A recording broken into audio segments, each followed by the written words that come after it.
बिस्मिल्लाहिर्रहमानिर्रहीम। अज़ीज़ तलबा, अस्सलाम वालेकुम।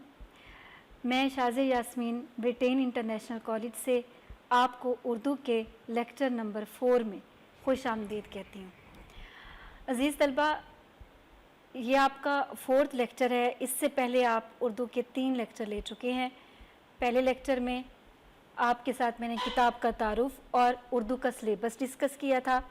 दूसरे लेक्चर में मैंने आपको नज़्म का तारुफ़ कराया था और आपको नज़्म के अशार की तशरीह करवाई थी। तीसरे लेक्चर में मैंने बकिया अशार की तशरीह करवाई थी। आज मैं आपके साथ 4th लेक्चर का आगाज़ करूँगी, जो कि शेरी इस्तिलाहात है। उसमें शेरी नज़्म के साथ जब हमने नज़्म पढ़ी थी तो शेर के साथ कुछ चीज़ें मुंसलिक होती हैं। शेरी इस्तिलाहात क्या होती हैं आप मैट्रिक में भी पढ़ चुके होंगे, लेकिन उनकी तफसील अब आप फर्स्ट ईयर में पढ़ेंगे। शेरी इस्तिलाहात में काफ़िया, रदीफ़, मतला, मक्ता। सबसे पहले तो एक लफ्ज़ पे गौर करें कि इस्तिलाह क्या होती है। इस्तिलाह कोई मुश्किल लफ्ज़ नहीं है समझने में। इसकी तारीफ़ देखिएगा कि जब कोई लफ्ज़ अपने किसी ऐसे मखसूस मानी में इस्तेमाल हो जिसके बारे में माहिरीन इल्म फ़न मुत्तफ़िक़ हों, इस्तिलाह कहलाता है। आसान सी ज़ुबान में इसको यूँ समझें कि मिसाल के तौर पर अब ये लिखने का आला है, लेकिन माहिरीन जो हैं, जो इसको बनाते हैं, उन्होंने बैठकर तय किया होगा कि इसका नाम बोर्ड मार्कर रखा जा सकता है और इसको इसी नाम से पुकारा जाए। अब देखें, हम सब क्या हैं, इसको इसी नाम से पुकारते हैं। इसको और आसान सी मिसाल से समझ लें इस्तिलाह को, कि हर इंसान जो है वो आदम के रूप में इस दुनिया में आता है, लेकिन उसकी निशानदेही करने के लिए उसको मुख्तलिफ एक नाम दिया जाता है ताकि वो इस दुनिया में उस नाम से पहचाना जाए।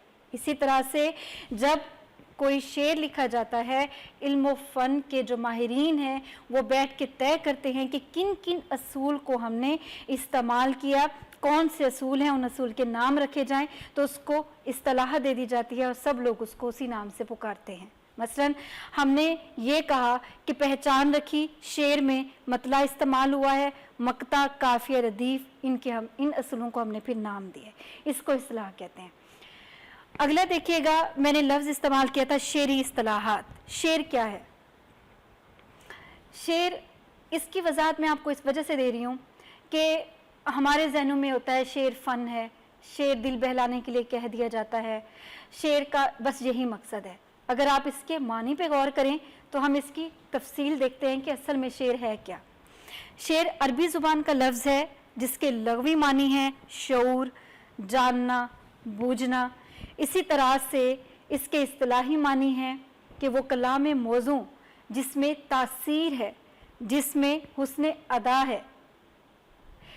अब तासीर और हुस्न अदा को समझिएगा कि ऐसी बात जो आपके दिल पर असर करे और आप उसको अपनी ज़िंदगी में लागू भी करें, उस पर अमल भी करें। हुस्न अदा के बहुत अच्छे तरीके से बयान की गई हो। मसलन बाज़ इंसान होते हैं, कोई अच्छी बात कहते हैं, लेकिन उनके कहने का लहजा ऐसा होता है कि वो हमें बुरा लगता है और हम उस बात पे कभी अमल नहीं करते। कुछ लोग वही बात इतने एहसन तरीके से कहते हैं, इतने प्यार से कहते हैं कि हम क्या करते हैं, उस बात पे फ़ौरन अमल करते हैं। तो शेर क्या है, उसका हुस्न यही है कि बेहतरीन खूबसूरत लफ्ज़ों के साथ आपको कोई इस्लाह की बात समझा दी जाए। ये है शेर का मकसद।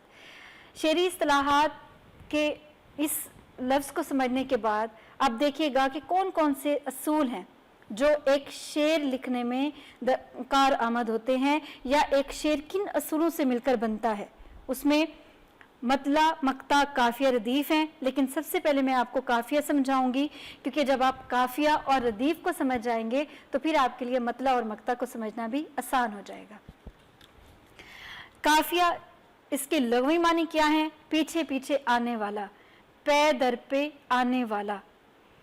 अब पीछे पीछे आने वाला, पै दर पे आने वाला, इसको अक्सर स्टूडेंट ये कहते हैं कि ये कैसा लफ्ज़ है जो पीछे पीछे आने वाला या पै दर पे आने वाला, ये कैसे इसको उन्होंने लघवी मानी दे दी है। लघवी का मतलब होता है जो लुगत में मानी है। असल में पहले क्या होता था, पहले के दौर में काफिले जाते थे, काफिले रवां दवां होते थे, और उसमें कुछ लोग होते थे जो घुड़ सवार यानी घोड़े पे या ऊंटों पे सवार होते थे, कुछ लोग ऐसे होते थे जो पैदल आते थे, पैदल चलते थे। तो इसी तरह से क्योंकि रदीफ से पहले काफिया आता है तो इसको उन्होंने कहा कि ये पै दर पै यानी पैदल चलने वाला है, तो इसलिए इसको लुग़वी मानी, लुगत में इसके मानी दर्ज किए गए, पै दर पे आने वाला, पीछे पीछे आने वाला। और अगर हम इसके पहचान रखना चाहें, क्योंकि हम ऐसे तो नहीं पहचान कर सकते ना कि जो पीछे लफ्ज़ होगा वही काफिया होगा, उसके लिए हम एक मखसूस हमें तारीफ़ कायम करना होगी ताकि हम पहचान कर सकें कि शेर में काफिया कहाँ पे है। तो इसके इस्लाही मफ़हूम में देखिएगा, हम वज़न और हम आवाज़ अल्फाज, हम वज़न हम आवाज़ अल्फाज क्या कहलाते हैं? काफिया। अब हम वज़न या हम आवाज़ अल्फाज कैसे होंगे? मसलन मैं कहती हूँ मेरा नाम शाजिया है, तो मैं हम वज़न या हम आवाज़ अल्फाज कौन सा इस्तेमाल करूँगी? नाजिया, राजिया, इस तरह के लफ्ज़। इसी तरह से आप अपने नाम के भी काफ़िए बना सकते हैं। आपको मैं शेर की मिसाल से समझाऊंगी।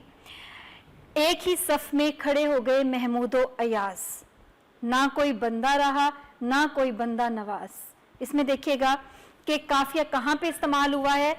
अयाज और नवाज। ये हम आवाज़ हैं, हम वज़न भी हैं।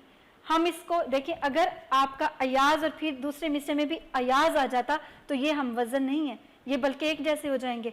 हमने उसी नाम के साथ कोई मिलता जुलता लफ्ज़ इस्तेमाल करना होता है तो फिर हम उसको कह सकते हैं काफिया। दूसरी मिसाल देख लीजिएगा। दूसरी मिसाल, दिल में एक लहर सी उठी है अभी, कोई ताज़ा हवा चली है अभी। अब इसमें आप देखें, अभी और अभी एक जैसे लफ्ज़ हैं, ये काफिया नहीं हो सकते। इससे पहले देखिएगा काफिया हम आवाज़ अल्फाज और हम वज़न होंगे। क्या लफ्ज़ होंगे? उठी, और आप उसके साथ दूसरे मिसरे में लफ्ज़ देखेंगे चली। ये क्या है? ये है काफिया। इसी तरह से जो अहम नोट है वो मैं आपको बताती जाऊं कि काफिया गज़ल का बुनियादी जुज़्व है, बुनियादी हिस्सा है। काफिया के बगैर गज़ल या कसीदा नहीं हो सकता। तो इस चीज़ को आपने जहन में रखना है कि काफिया की पहचान आपने रखनी है नज़्म में, गज़ल में, कसीदे में। एक और बात ये कि फिर ये पहचान भी अक्सर स्टूडेंट ये कहते हैं कि काफिया किन किन अशार में आता है।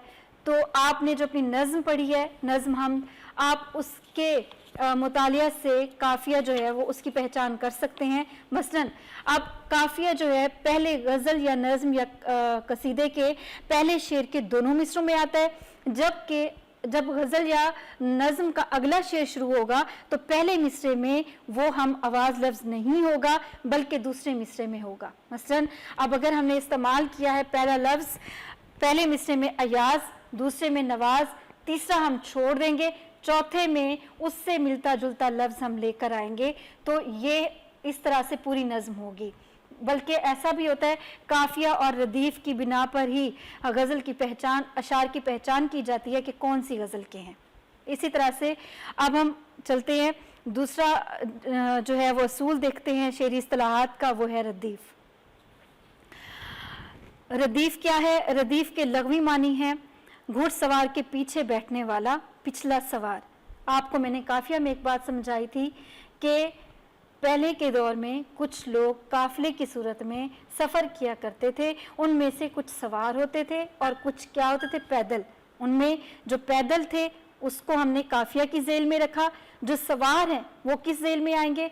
वो आएंगे रदीफ की जेल में। तो रदीफ क्या है? वो है घुड़सवार के पीछे बैठने वाला।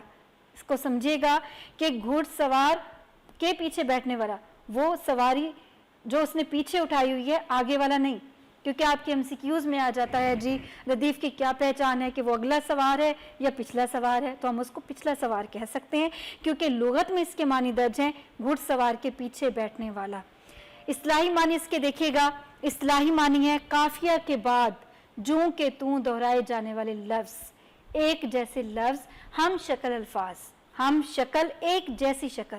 मसलन जब मैंने आपको पिछली मिसाल समझाई थी कि दिल में एक लहर सी उठी है अभी, कोई ताज़ा हवा चली है अभी, तो अभी और अभी का लफ्ज़ एक शक्ल है, हम शक्ल हैं, तो इसको हम क्या कहेंगे कि ये रदीफ़ हैं। हम आवाज़ नहीं है, ये हम शक्ल हैं, ये रदीफ़ हैं। मिसाल हम इसकी देख लेते हैं। जग में आकर इधर उधर देखा, तू ही आया नज़र जिधर देखा। अब इसमें देखिएगा उधर और जिधर, ये हम आवाज़, हम वज़न है, ये काफियाँ हैं, लेकिन देखा और देखा ये एक जैसे लफ्ज़ हैं, हम शक्ल लफ्ज़ हैं, तो इसको हम क्या कहेंगे, ये रदीफ़ है।